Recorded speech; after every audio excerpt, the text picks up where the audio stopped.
My name is Amanda. You see, 3 weeks ago, I found something in my husband's car that changed everything. Something so shocking, so disgusting, that it shattered 30 years of marriage in an instant. And what I discovered next was even worse. A betrayal so deep it involved not just my husband Henry, but someone I loved like my own daughter. Well, let's just say they were about to learn that betraying Amanda Samuel came with consequences they never saw coming. If you want to know how a 62-year-old bakery owner became a master of revenge, hit that subscribe button, because this story is about to get wild. The discovery that started it all happened on a Tuesday morning when I was looking for my sunglasses in Henry's Mercedes. I spent 30 years building an empire one cupcake at a time. When I married Henry, fresh out of culinary school, I had nothing but a dream and a secret family recipe for chocolate ganache that my grandmother had passed down to me. Henry worked as an accountant while I started Sweet Amanda's right there in our garage, baking wedding cakes and birthday treats for neighbors who slowly became my first loyal customers. For 3 decades, I poured my entire soul into that business. I worked 18-hour days, my hands constantly covered in flour and icing. I missed family vacations because someone had to fulfill the weekend wedding orders.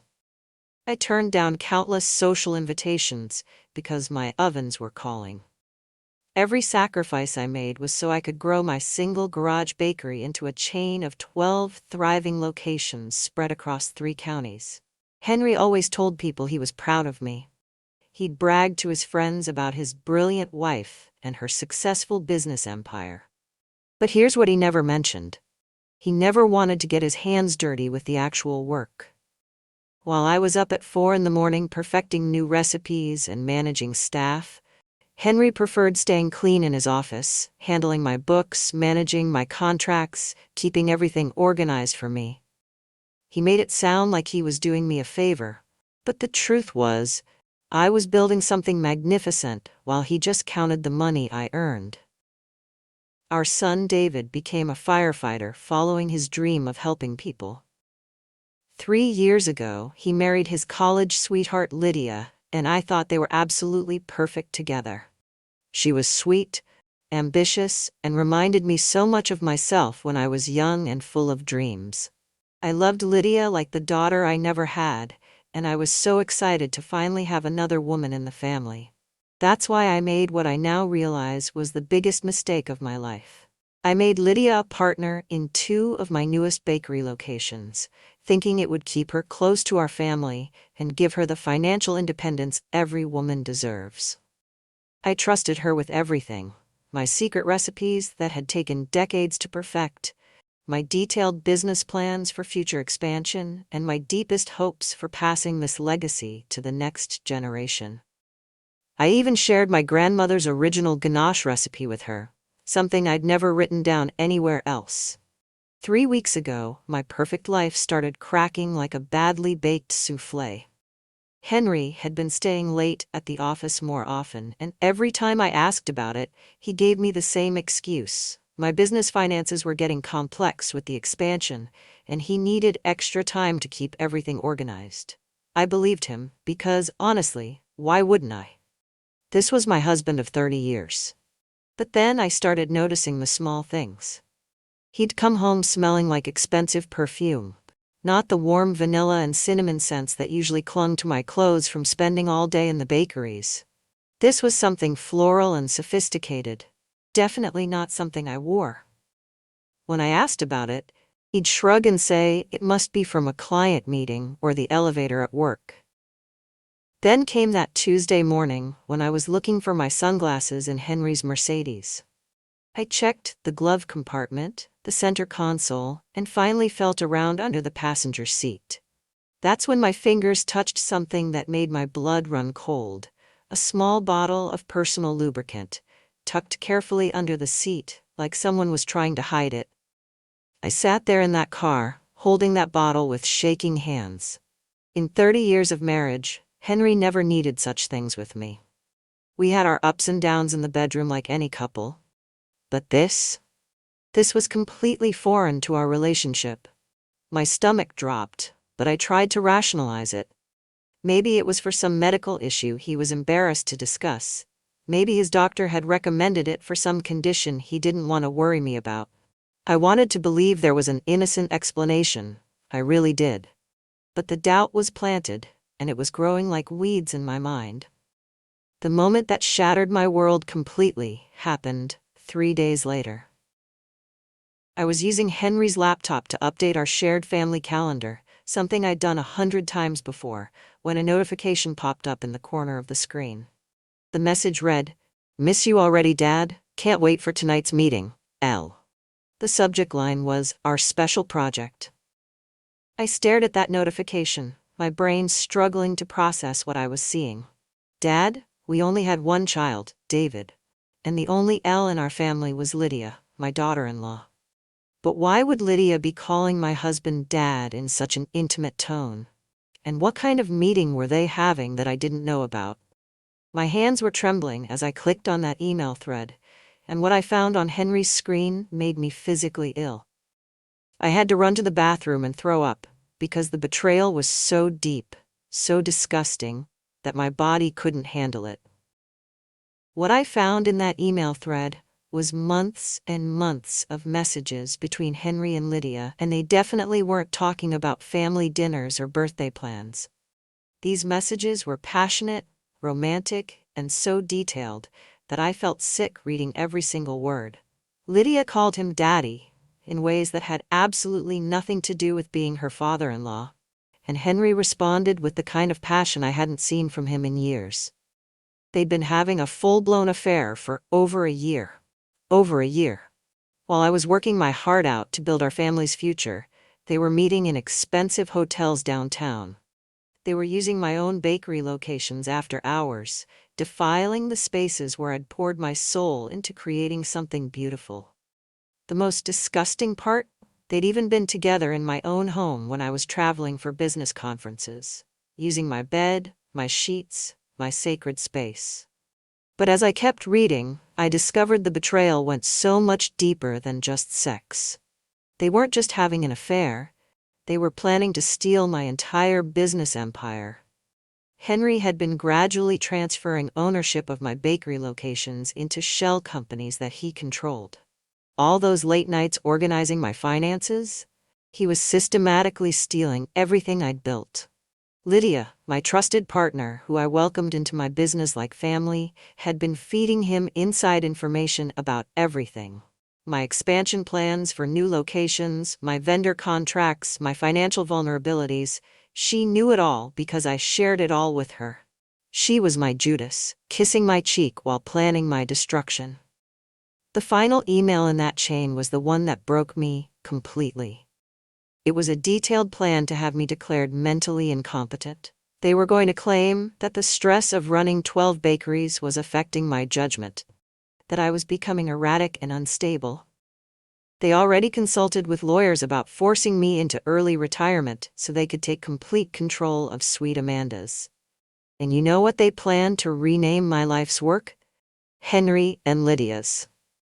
They were going to erase me from my own empire like I'd never existed. I sat there in my kitchen at 2 a.m, surrounded by the warm smell of tomorrow's bread rising in the proofing cabinets, and realized that the two people I trusted most in the world were systematically dismantling everything I built over 30 years. They weren't just stealing my husband and my business, they were stealing my identity, my legacy, my entire reason for existing.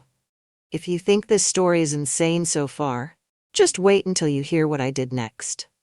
Make sure you're subscribed because the revenge I planned was absolutely diabolical. Tell me in the comments, what would you do if you discovered the two people closest to you were planning to destroy your entire life? Because what I did next changed everything forever. I knew I couldn't confront them without proof that would hold up in court. These weren't just cheating spouses, they were criminals planning to steal my entire life's work. That's when I hired Andrew Paul, a private investigator who specialized in corporate fraud and infidelity cases. I found him through a lawyer friend who said he was the best in the business at exposing financial crimes. I told Andrew everything. The emails I discovered, the financial discrepancies I started noticing in my business accounts, and all the strange behavior patterns that suddenly made perfect sense. He listened without judgment, taking detailed notes, and told me he'd have answers within a week. Andrew didn't just deliver answers. He delivered a complete dossier that proved Henry and Lydia were even more devious than I imagined. Within 7 days, he had uncovered a web of deceit that made my email discovery look like just the tip of the iceberg. He showed me photographs of Henry and Lydia together at expensive restaurants I'd never heard of, holding hands like teenage lovers. There were pictures of them at business conferences where they claimed to be representing my interests, but they were actually networking to steal my clients and suppliers. The most damning photos showed them entering hotel rooms together, sometimes for hours at a time. But they weren't just having sex in those rooms. Andrew had proof they were using that time to plan the complete takeover of my life's work. But the audio recordings were the evidence that destroyed any remaining doubt I had. Andrew somehow planted listening devices in Henry's office, and what he captured made me understand just how evil these people really were. I listened to conversations where they discussed their timeline for destroying me, mapping out exactly when and how they execute their plan. Lydia's voice on those recordings haunted me. This was the same woman who spoke so sweetly and lovingly to my son David, who called me Mom and hugged me at family dinners. But when she talked to Henry, her voice turned cold and calculating. She referred to me as the old woman and discussed getting rid of her, like I was some obstacle to remove, not a human being who'd loved and trusted her. In one particularly cruel recording that I'll never forget, Henry actually laughed about how easy it had been to manipulate me all these years. He called me pathetically trusting and made a joke that still makes my blood boil. He said I was so focused on my ovens that I'd never noticed what was cooking right under my nose.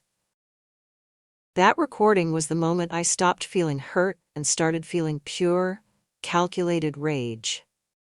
They thought I was just some naive old woman they could destroy and discard. They had no idea what Amanda Samuel was capable of when she decided to fight back. I spent the next week studying their patterns, like a scientist conducting research. Every Tuesday and Thursday night, Henry delivered the same lie. He was working late on my accounts, staying at the office to handle complex financial matters. In reality, he was meeting Lydia at our house while David was on his 48-hour shifts at the fire station. They had it all figured out, thinking they were so clever. Through Andrew's surveillance, I learned they'd made themselves completely comfortable in my own bedroom.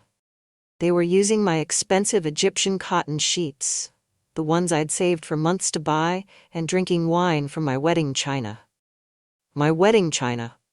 The same dishes Henry and I had received as gifts 30 years ago were being used to toast their affair in the bed where I slept every night. The rage I felt was unlike anything I'd ever experienced, but I channeled it into something productive. My plan needed to be absolutely perfect, not just humiliating, but legally devastating. I wanted them caught in the most compromising position possible, with evidence that would destroy their reputations and their fraudulent business scheme forever. First, I took care of Henry's little bottle of personal lubricant. I carefully extracted every drop of the original contents and replaced it with industrial-strength superglue that I'd mixed with just enough of the original lubricant to maintain the right consistency and appearance. It looked identical, felt similar, but would create a bond that emergency responders would need specialized solvents to break. But I didn't stop there. I also applied strategic amounts of the same glue mixture to our bedroom sheets and pillowcases, just enough to activate with body heat and moisture, creating an unbreakable bond between skin and fabric. I was meticulous about the placement, making sure it would only affect people who were being intimate on those sheets. Then came the masterstroke of my plan. I installed a remote-controlled smoke generator in our kitchen, the kind used for theatrical effects that creates realistic-looking smoke but is completely harmless. I could trigger it from my phone from anywhere, and it would produce enough smoke to look like a real emergency without actually causing any damage. The genius of this part was that I knew David's crew would be the first responders to any emergency at our address. The fire station that covered our neighborhood was where my son worked, and protocol meant his team would always be first on scene for calls in our area. Everything was in place. All I had to do was wait for the next Thursday night when Henry would tell me he was working late, and Lydia would sneak over to continue their disgusting affair in my bed. They thought they were so smart, but they had no idea they were walking into a trap that would destroy them both forever. Thursday evening arrived, and Henry delivered his usual performance about working late on quarterly reports. He was so convincing, kissing my forehead and telling me not to wait up because he'd probably be at the office until after midnight. I played the perfect wife one last time, packing an overnight bag and telling him I was driving to Charlotte to visit my sister, something that would give him complete freedom to bring his lover into our home. Instead, I drove exactly 3 blocks to our neighbor's house across the street. Mrs. Henderson was visiting her grandchildren in Florida for 2 weeks, and I'd been watching her plants and collecting her mail.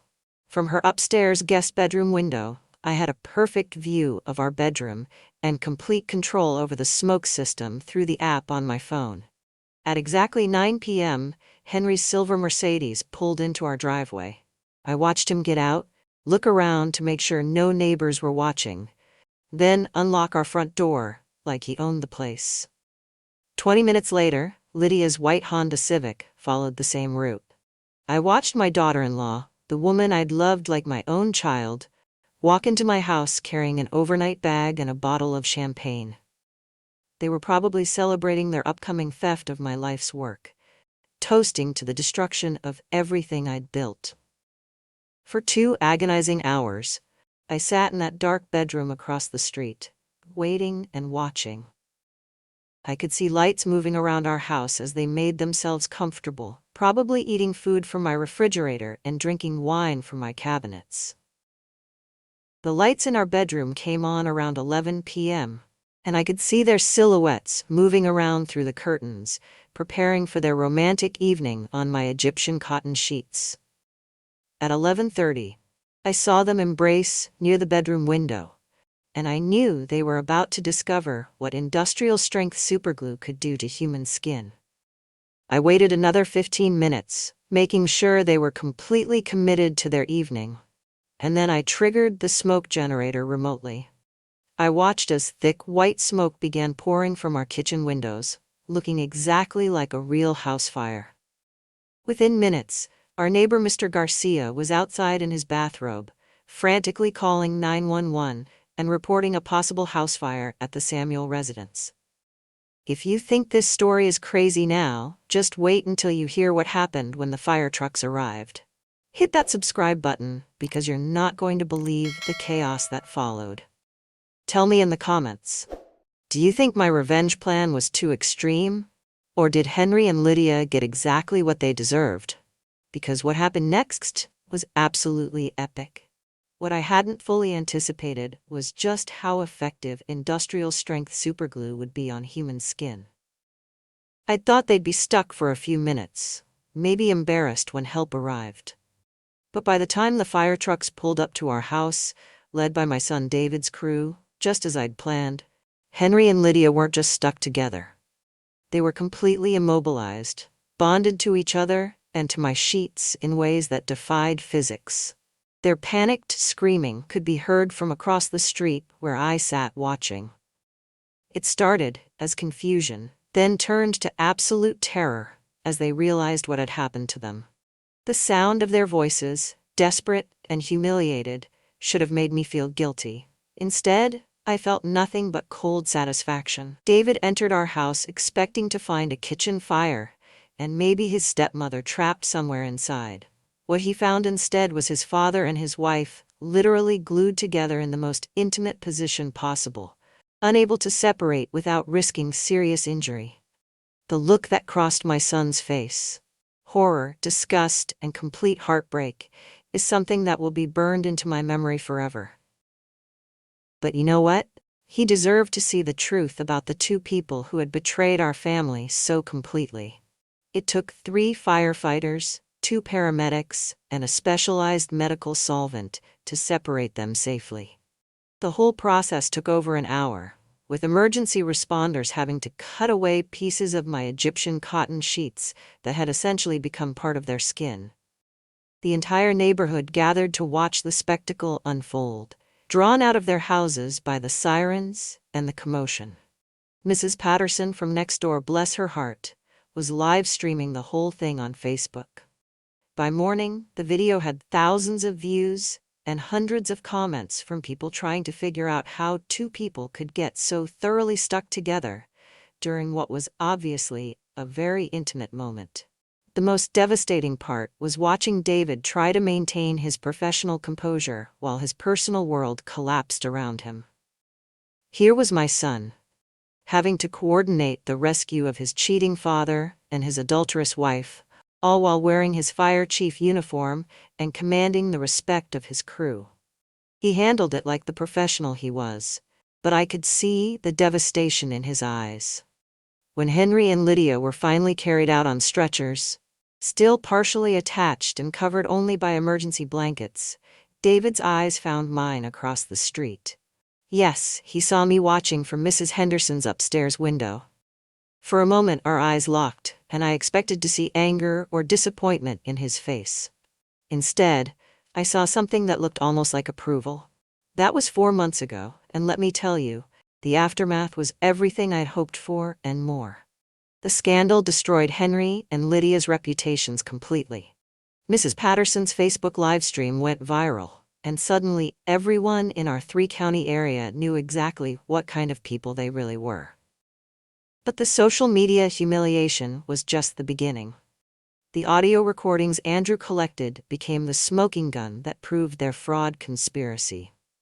I was able to reclaim full control of my bakery chain and expose every illegal transfer Henry had made.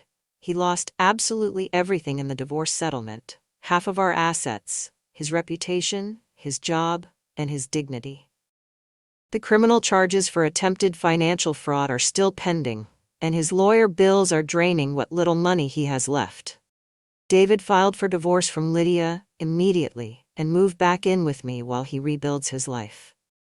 At first, I worried that losing his wife and discovering his father's betrayal would break him completely. For the first few weeks, he barely spoke, just sat in his childhood bedroom staring at the walls. But slowly, I watched something change in him. Watching me fight back and refuse to be destroyed gave him the strength to heal. He told me something last week that brought tears to my eyes. He said he was proud of me now in a way he never was before. Not just for building a business empire from nothing, but for refusing to be destroyed by people who underestimated my intelligence and my will to survive. As for Lydia, she lost everything too. Her stake in my bakeries, her marriage, her reputation, and her place in our family. She moved back to her parents' house in another state, and last I heard she was working at some chain restaurant that definitely doesn't serve my grandmother's secret ganache recipe. That recipe died with me. I'll never trust anyone with it again. I'm 62 years old, and for the first time in decades, I'm truly free. My bakeries are thriving more than ever. Turns out, being the woman who superglued her cheating husband has been great for business. People drive from neighboring towns just to meet me and buy my cupcakes. David and I are closer than we've ever been, and I've learned that sometimes the sweetest revenge is served with a little creativity and a lot of industrial strength adhesive. Henry always used to tell people I was too trusting for the business world, that I needed him to protect me from people who might take advantage of my kind nature. Turns out, I wasn't too trusting at all. I was just saving my ruthlessness for when it really mattered. If this story taught you that it's never too late to fight back against people who betray you, make sure you hit that subscribe button for more stories of revenge served cold.